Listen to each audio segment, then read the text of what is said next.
Hello, I'm Charlie Sabatino. My day job is as Director of the American Bar Association's Commission on Law and Aging, and I'm also a longtime member of NALA, and I'm pleased to be here to present a relatively short program on the topic of diminished capacity and the lawyer's role in dealing with clients with diminished capacity. Now, I'm often asked, why has this become such an important issue? And it has, because there are certain unavoidable capacity determinations that you're faced with making, whether you like it or not. And I'm mainly referring here to outside the courtroom. Inside the courtroom, when you're dealing with guardianship issues, you're either advocating on one side or the other, or you're the neutral guardian ad litem, or you're the judge, and it's a different kind of ballgame. But outside the courtroom, in transactional work that lawyers do, you're faced with at least three a couple of very important thresholds of capacity. One, does the client even have the capacity to contract for your services? Now, in most cases, this question never even occurs to you because it's obvious that the client does. But more and more, because of the demographics of society, the increasing prevalence of Alzheimer's disease and related disorders, you run into clients with some level of diminished capacity. And they have to have the capacity to hire you because it is a contractual relationship in the first place. And then secondly, and a little bit more knotty, is the question of does the client have the capacity to complete the legal transaction that they want you to do for them? How do you decide those issues? It used to be that a lot of lawyers would tell me that, well, this isn't their field. They're not mental health professionals. None of us are unless we've got a dual degree of some sort. And they would say, well, they leave that up to the mental health professionals if there's any issues. Well, the problem is to decide whether there's any issues in the first place is a threshold determination that there are capacity problems. So you've made a determination, even though you may not think of it as that, and that's the reality that you're faced with. So you're either doing it by shooting from the hip or you have some kind of conceptually sound and consistent system for answering these questions. And that's what we're trying to provide here today. And this is really one approach that you can take. There may be other approaches you prefer, but this is one I think you'll find useful. And by the way, your ethical obligation under the model rules of professional conduct, which are the ones I'll generally refer to, require you to have the legal knowledge, skill, thoroughness, and preparation reasonably necessary for the representation. And that includes representing clients with diminished capacity.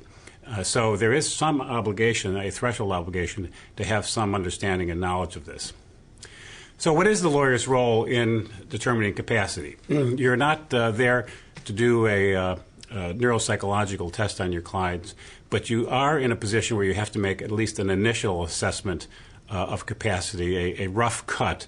You have to have the ability to see the red flags and to know when you need to go for additional help. And that is step number two, is either using a consultation or formal evaluation of the client by a clinician, if it is necessary. It's not always necessary.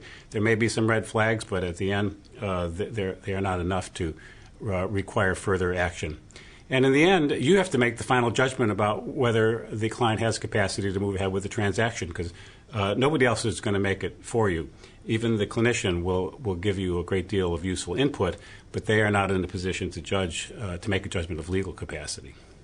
So my comments are all based upon the Handbook for Lawyers, which you have in your written materials, titled Assessment of Older Adults with Diminished Capacity. This provides one systemic way and background that you need on the topic to help you deal with the issue, and we think you'll find it useful. As a starting point, it's important to become familiar with three facets of diminished capacity. One, the ethical guidelines for assessing client capacity. Two, the approaches to capacity in state guardianship and conservatorship laws. And even though we're not really focusing on guardianship and conservatorship today, it's an important benchmark to understand those kind of criteria in order to compare what your situation is with dealing with transactional work. And then thirdly, standards of capacity for specific legal transactions. With respect to the ethical guidelines, the primary model rule of professional conduct here is Rule 1.14, titled Client with Diminished Capacity. This was largely revised in the year 2000 or 2002. And there are three parts to it, but the two parts I'm focusing on here are A and B of the rule. The first part essentially tells you to act normal to the extent you can. Specifically, as far as reasonably possible, the lawyer shall maintain a normal client-lawyer relationship. And, of course, that means respecting the loyalty to the client's wishes, confidentiality, and competent representation of the individual, where the individual sets the main goals and you are the expert in the legal process. But 114B says, well, you do that except when you can't, basically. The lawyer may take, and this is discretionary, the lawyer may take reasonably necessary protective action under the rule, including even seeking the appointment of a guardian, which is, on its face, an adversarial kind of action. So that's a pretty radical amount of discretion that the rule gives you. But it says you can only take any kind of protective action, whether it's minimal or radical, only if three criteria are met. Only if the lawyer reasonably believes that, one, the client has diminished capacity, and this, when the rule was changed, was the first time the rule ever even acknowledged that concept of diminished capacity, which is much more of a continuum than an all-or-nothing thing. So that's number one. Number two, the client is at risk of substantial physical, financial, or other harm unless action is taken, and you are in a pretty good position to probably judge harm in these cases. And three, the client cannot adequately act in the client's own interest. Now that last one is actually what the rule used to say, just that one line, and they embellished it with the other two criteria. Now, we're not going to talk about protective actions and exactly when they are appropriate to take. That's really a topic for a whole discussion on elder law ethics. But it's important to know what these trigger points are, because it puts the burden on making an initial assessment of capacity on the lawyer. And even in the comments of the model rule, there was actually for the first time put in some guidance as to what the lawyer can do or should do to address capacity issues. Comment number 6 to Rule 114 says, to determine the extent of client's diminished capacity, consider and balance such factors as the client's ability to articulate reasoning leading to a decision. Now, that's something you would normally ask about in an interview anyway, so it fits kind of right in with the counseling relationship. Number 2, the variability of state of mind of the individual and ability to appreciate the consequences of a decision. These are both also the kinds of issues that I think you would normally bring up in a discussion of what does the client want, why do they want it, and are they consistent over several contacts with you. Obviously, if they are totally inconsistent, then you have some worries about their mental state or their intent. They also say the substantive fairness of a decision is a factor. Now, that may sound very subjective, but really what they're trying to get at is the question of whether someone is being harmed by this transaction. If someone is being harmed, that raises a red flag and requires some explanation, some rationale. And finally, the consistency of the decision with the known long-term commitments and values of the client. Now, that's easier to see if you've had a long relationship with the client. If you haven't, that's a harder one to evaluate. And the rule also makes it clear that in appropriate circumstances, the lawyer may seek the guidance from an appropriate diagnostician. And that's one of the things that this handbook and the materials you have leads you through, is how to have a productive relationship with a diagnostician, a clinician of some sort. Okay, that's the ethical background. Let me switch to test of incapacity under state guardianship laws. Now, the main point here is that there's no universal standard for a definition of incapacity. That may strike you as odd, but that's the reality. Tests of incapacity under guardianship law have all really been motivated by trying to define the point at which the state has the right to intervene in an individual's autonomy and independence and impose some kind of guardianship structure in their life. And that trigger point is something that has changed over the years, over the decades, and has changed with the mores of society, the level of knowledge we've had on cognitive functioning and behavioral functioning. And today there is a kind of a mix and match variety of definitions in state law. And these 4 items here on this table are basically the 4 elements that you will see across all the states in some combination. States generally will have one or more of these elements differently worded, but they're basically these elements in combination. One is the disabling condition test, which is often a long list of physical impairments or mental impairments that 25 years ago used to include age as a disabling condition. Fortunately, that has been pretty much taken out of the legislative picture today. Second area that states commonly have is an inability to function in terms of taking care of your personal needs or your financial needs. And more states in mentioning that focus on essential needs of person's health and safety, for example, or else they'll talk in terms of endangerment, that the person can't function to the point that they're endangering themselves. But it's a functional behavioral test. Thirdly is a cognitive functioning deficit. This kind of test was introduced originally in the 60s as cognitive science really began to develop. And fourthly is a very important element in that it distinguishes, I think, between legal incapacity and clinical incapacity, in that in the law, the court must find that the guardianship is necessary, that there is no other way, no other least restrictive way, a less restrictive way to deal with the person's diminished capacity other than imposing a guardianship. Now, sometimes this test is actually included in the definition of incapacity. Sometimes it's in a different section of the guardianship law, but it is part and parcel of the requirements for a court finding someone legally incapacitated. Now, let me give you a few examples of how these mix and match work. First of all, the Uniform Guardianship and Protective Proceedings Act, last revised in 1997, really moved towards almost a purely cognitive functioning test coupled with a behavioral functioning test focusing on essential needs. So an individual is incapacitated who is unable to receive and evaluate information or make or communicate decisions to such an extent.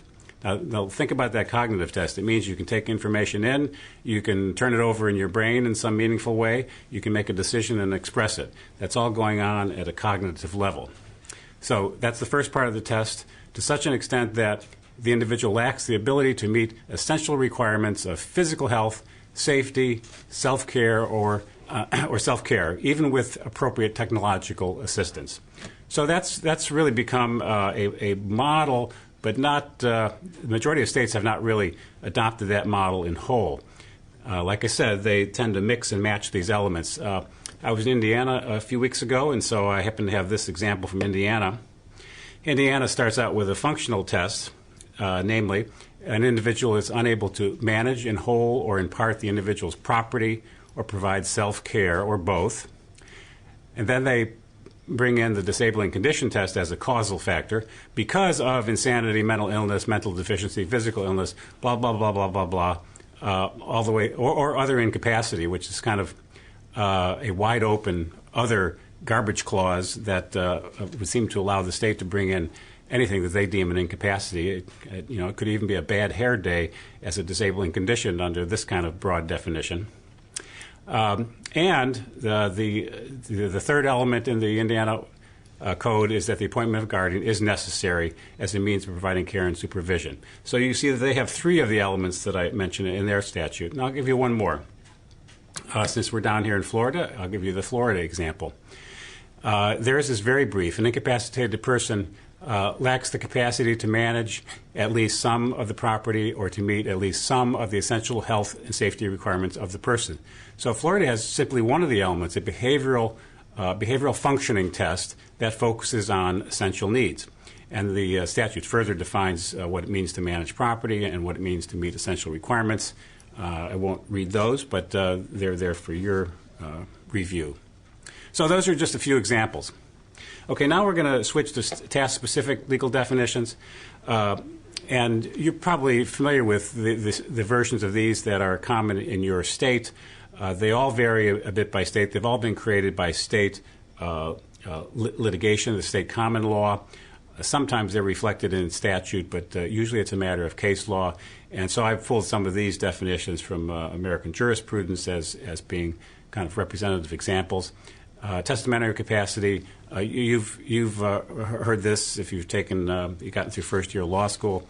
Understanding the nature and act of making a will, having an understanding of the nature and extent of your property, having a recognition of the natural objects of one's bounty, and being able to formulate a distribution scheme and pull it all together in some shape or form. So you've heard of that, but you have to, if you're dealing with this issue, you really have to make sure you have researched and understand your state's particular definition. Contractual capacity. Here's an example I pulled from a D.C. case, but it's very typical. Whether the person in question possesses sufficient mind to understand the nature, extent, and character and effect of the particular transaction. And this is kind of a sliding scale. The more complicated the contract, the more capacity one needs to understand, for example, a corporate merger versus a contract to sell one's bicycle. That would require a much lower level of capacity. Donative capacity, it's a little harder to find definitions of this in state law, but an interesting one about this is the second part of this. The degree of capacity required to make a gift or conveyance is less than that required to conduct ordinary business, however, more than that required for testamentary purposes because the gift operates in the present. So in this view, represented in American jurisprudence as a common approach, there's a greater danger in making a gift because it affects you right now as opposed to testamentary capacity. So they see that as requiring a higher level of capacity than the other. Capacity to make a healthcare decision, interestingly enough, is in the great majority of states defined in statute as part of the state's health decisions law, or particularly advanced directive laws. And they tend to be similar to the Uniform Healthcare Decisions Act, which you see here. Capacity means an individual's ability to understand the significant benefits, risks, and alternatives to proposed healthcare and to make and communicate a healthcare decision. So that's entirely a cognitive kind of test.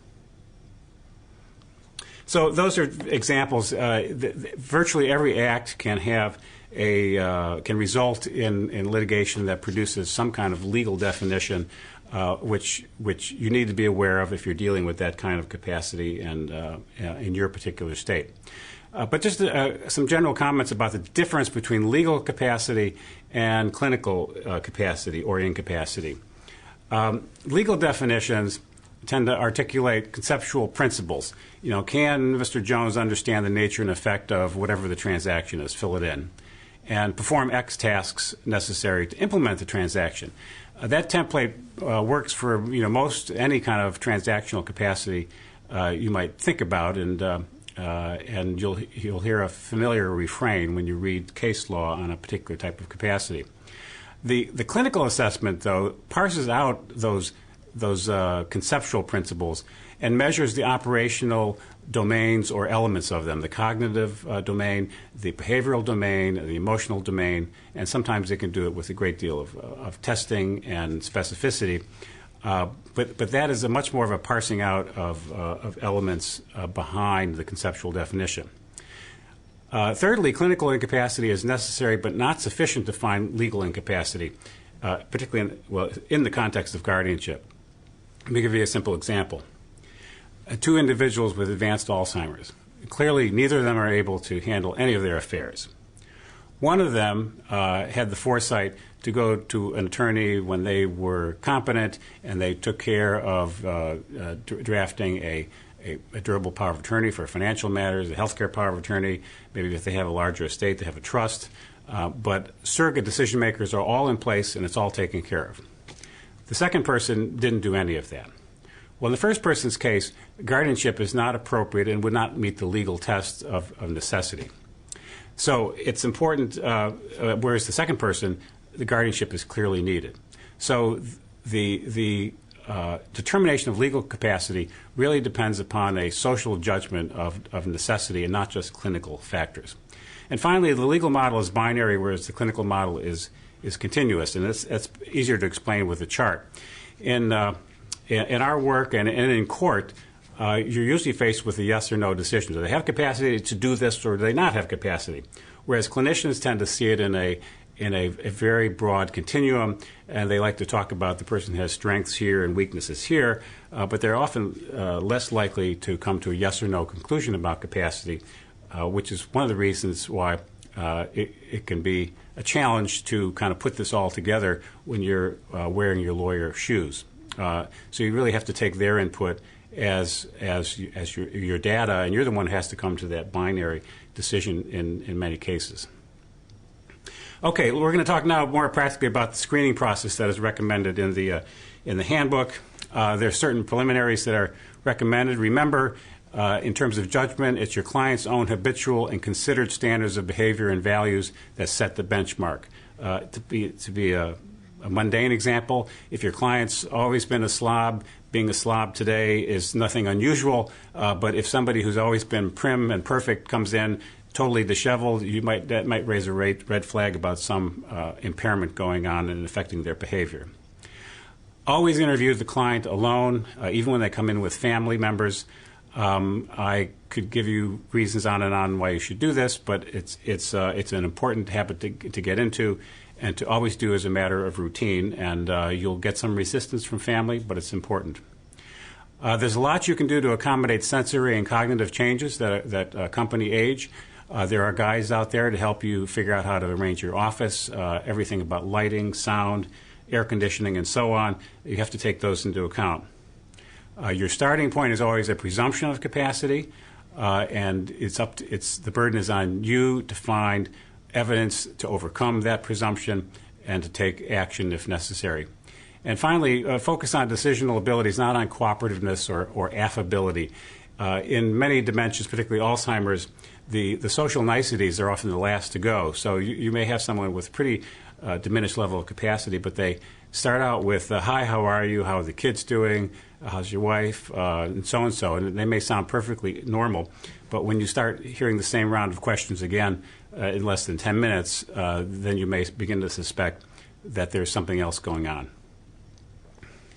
Now, clinicians often use these quick preliminary screening tests that you've probably heard of. I think the mini mental status examination is the most common one. There's probably a dozen different ones of these. Others include the short portable mental status questionnaire. There's one called the 7-minute screen. I have known some lawyers who sought training in these in order to apply them.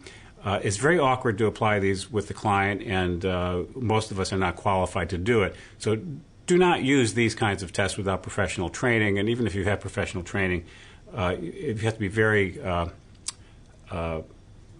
sensitive to whether it makes sense for you to use it in the lawyer-client relationship. Now, in the handbook that you have, there's a 4-page worksheet, which I'm going to walk you through very quickly. And we recommend that you have a worksheet like this in every file so that if you begin to see signs of incapacity, you have a way to record your observations. This is not a validated test. It is simply a way of organizing clinically relevant observations to help you make a first cut at capacity. Part A of the worksheet gives you some prompts for observing possible signs of diminished capacity. The first part is cognitive signs of diminished capacity, and you see them listed here. For example, short-term memory problems. And they give you examples to look for. Does the person repeat questions frequently? Do they forget what was discussed just 15, 20 minutes ago? Do they have problems remembering current events that anyone should be aware of? So each of these elements, language communication problems, comprehension, lack of mental flexibility, calculation, financial problems, disorientation, the last one, are they confused as to where they are or what day it is, or how they get from one part of your office to the other? Time, place, and kind of orientation are very significant signs. So this is simply a kind of a checklist of prompts to look at and to be aware of if you see them. The second part is observing possible emotional signs of diminished capacity. Emotional distress is an obvious one. Labile affect that means a person seems to involuntarily swing emotionally from highs to lows with no apparent reason. The third part are behavioral signs, which would include delusions, hallucination, poor grooming or hygiene. Of course, remember, has the person always been a slob, or is this something new for them? So that's part A of the worksheet. It also prompts you to consider functioning beyond the office, because you're only seeing the client, here in your office for the most part. And getting information from family members or others as to how the person functions outside the office can be an important part of the data that you collect. And behavioral functioning outside the office often focuses on activities of daily living, or ADLs, and instrumental activities of daily living. These are the ability with the ADLs to take care of immediate personal needs such as dressing, bathing, toileting, eating. And instrumental activities deal with maintaining a household, the basics of that: grocery shopping, driving, housework, managing money, and so on.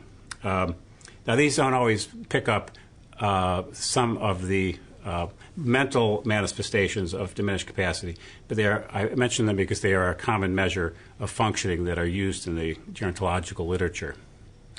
And finally, part A of the worksheet prompts you to consider mitigating factors. These are vitally important because many conditions can mimic incapacity, although they are not genuinely incapacity. Stress, grief, depression can come across as having a mental incapacity. One's medical condition, many medical conditions can produce signs of diminished capacity, and many of these may be reversible. They may deal with nutrition. They may deal with kidney functioning. They may be the interaction of drugs. One of the best things you can do for a client who is having signs of diminished capacity is to recommend a thorough physical by particularly an interdisciplinary group that is well-versed at evaluating older persons. The time of day can make a difference. You've heard of the concept of sundowning. Individuals who are frail tend to have less ability to function later in the day. Hearing and vision loss, I mentioned, those can mimic incapacity. And, of course, differences in educational, cultural, or ethnic background can be misinterpreted as incapacity. So it's vitally important to consider mitigating factors and not jump to a conclusion too quickly. Part A also mentions considering signs of undue influence, and undue influence deserves to be a topic of its own because it is a complicated topic. It is a legal conclusion based upon state law.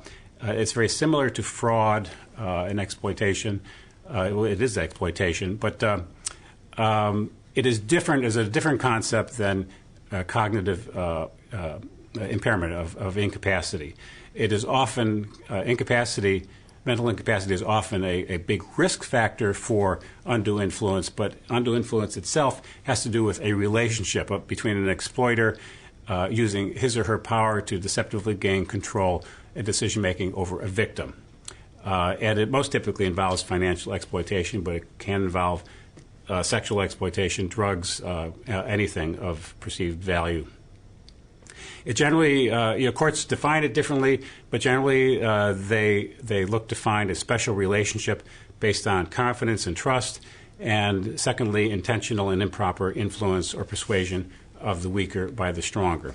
But again, you have to do your own research in your state as to how it's defined. Okay, now Part B of the worksheet. Part B simply reminds you to review the relevant elements, legal elements of the task at hand. We talked about these: testamentary capacity, contractual capacity, donative capacity, whatever it is. You need to know very clearly what that standard is in your state, because that is going to be the benchmark by which you have to measure capacity.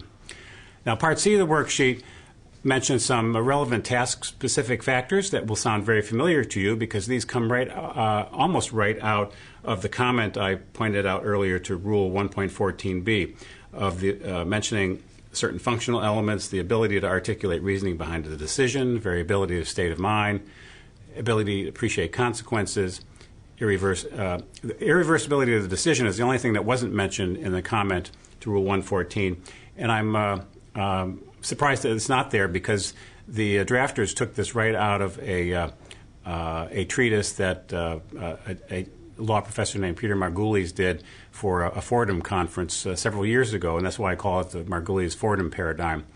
But these 6 variables are all very relevant, very natural for you to explore in your counseling relationship. They do not constitute a test of any sort, but they are useful to prompting you to think of the right kinds of variables so that you can collect that information to mull over and possibly discuss with a clinician. So after you go through this worksheet and collect all this data, what do you do? It offers some preliminary conclusions about capacity. Either the client's capacity is intact, no problem, move ahead with the transaction, or at the opposite extreme, at the bottom here, severe problems, the client lacks capacity, there's no way you can move ahead with this transaction. Or more likely, somewhere in the gray middle, mild problems or more than mild problems. And if you end up in the middle there, you're probably going to need to go an additional step to seek consultation from a diagnostician and maybe even a formal referral. Now, consultation is simply your conversation with the clinician to discuss concerns about the client's presentation. Usually the client is not identified, and so consultation doesn't require client consent. Of course, if you're in a very small town where everybody knows everybody, that may not be possible, in which case you would need client consent. But usually it's not required. And the clinician can help you kind of sort out whether there really are problems here, whether there are things you could do to overcome the weaknesses, or whether you need to go further in terms of evaluation. A formal referral to a clinician does require client consent. You may or may not want it to result in a written report, depending upon the orientation of this case. Is this something that would end up in litigation or in guardianship? Do you want to create a record that could be used later on, or not? In terms of working with clinicians, the workbook prompts you to think about what the uses of the clinical opinion are going to be. There are many possible uses. I'm not going to go through them here, but you have to thoroughly think about that. You have to think about who is an appropriate clinician. That is often not an easy question to answer. The handbook gives you some suggestions on finding an appropriate clinician. And it also gives you a pretty detailed checklist for a referral letter, which is really, really important. I think most lawyers don't think about this very much. They think they can just say, I'm going to refer you to Dr. So-and-so, and they tell Dr. So-and-so, I just want to know if they have the capacity, period. And that doesn't give the clinician much guidance. This is kind of a example of garbage in, garbage out. If you don't provide enough initial background and guidance to the clinician, you're going to get a report that's going to be garbage out. The more useful information you provide, the higher quality the feedback that you will get. So that's it. I hope you'll find that to be a useful part of the handbook. And finally, I just want to mention the appendices. The handbook has some useful appendices. One, a capacity algorithm for those of you who like diagrams. But I think the most important part of the appendices are a couple of case examples that are very detailed case examples of clients who present with some diminished capacity, and the referral to a clinician, and the feedback received. There's also a very useful guide to psychological and neuropsychological instruments. There are a whole panoply of tests used out there, particularly in the psychological field. Knowing what their purpose is and what they focus in on to at least some extent really helps you be able to discuss evaluation with clinicians. And finally, there's an overview of dementia that was provided by the Alzheimer's Association. And that overview is the one that is, I think, changing every year, because as research moves forward in understanding Alzheimer's, the picture slowly and hopefully for the better continues to change. So in the end, the lawyer or the court, if the issue is before the court, makes the final determination of legal capacity. I'm sorry, it is on your shoulders. Alas, there is no capacity meter. You can't plug in a couple probes, look at the dial, and come up with an answer.